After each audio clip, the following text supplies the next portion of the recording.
everyone, and welcome to this video tutorial about fictional place or setting in fiction and other creative writing. We're going to look closely at a few passages from published works and try to identify how setting details affect the reader's experience of a story's action, its characters, its plot, its themes, etc. Let's jump in. What do we mean when we say setting? Well, setting is a literary element that defines a fictional place. Usually, when we say setting, we're talking about the physical location of a place, but setting can also apply to the general atmosphere of a place, too. For example, let's read this passage from Edgar Allan Poe's The Fall of the House of Usher, and notice how Poe isn't just choosing physical details at random. He uses the weather and the landscape to color the world surrounding the narrator, which in turn sets the dark, sinister mood that Poe wants to evoke for the reader. During the whole of a dull, dark, and soundless day in the autumn of the year, when the clouds hung oppressively low in the heavens, I had been passing alone on horseback through a singularly dreary tract of country, and at length found myself, as the shades of the evening drew on, within view of the melancholy house of Usher.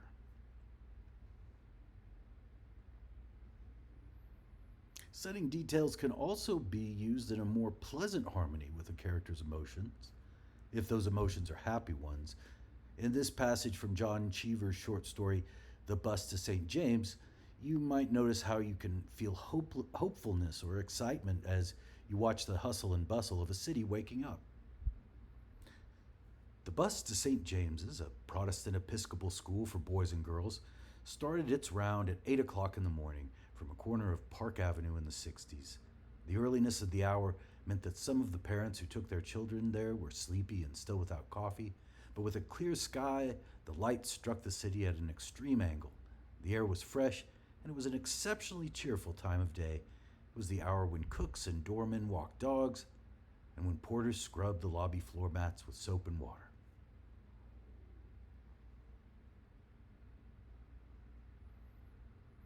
But setting details can also add tension by being in conflict rather than harmony with a character. Pay attention now to the adjectives and other descriptive language Flannery O'Connor chooses in the passage below. Her word choice or diction is pretty much 180 degrees from the previous passage by Cheever. He opened the door himself and started down the walk to get her going. The sky was a dying violet and the houses stood out darkly against it, bulbous, liver-colored monstrosities of a uniform ugliness, though no two were alike. Since this had been a fashionable neighborhood 40 years ago, his mother persisted in thinking they did well to have an apartment in it. Each house had a narrow collar of dirt around it in which sat, usually, a grubby child.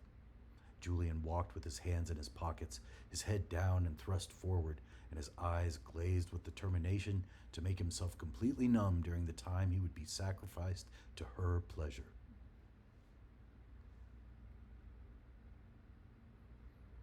One of my favorite ways that setting can be used is to sort of sneakily describe a character.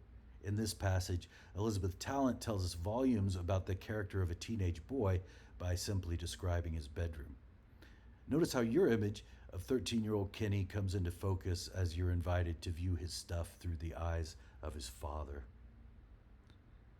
Dennis believes it tells everything about Kenny. Photorealist motorcycles, chrome and highly evolved threats grace the walls, along with a frail Kafka razor-bladed from a library book, a sin so small and so unprecedented that Dennis uncharacteristically forgot to mention it to him.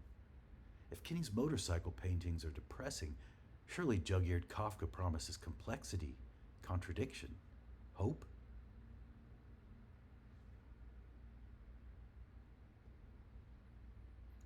Clever writers can also use setting to subtly underscore the tension in a story, and the tension's release after a conflict has been resolved by describing the exact same location in different ways. Look at this first example during the height of a story's tension. In our back room, which is on the northern end of the house, and cold for sitting and that close to dawn, I sat and watched the texture of the sky change It was going to snow, and I wanted to see the storm come up the valley. And later, after the story's climax, when the tension is winding down, this. I was at the northern windows, looking through the mullions down the valley and to the faint red line along the mounds and little peaks of the ridge beyond the valley. The sun was going to come up, and I was looking for it.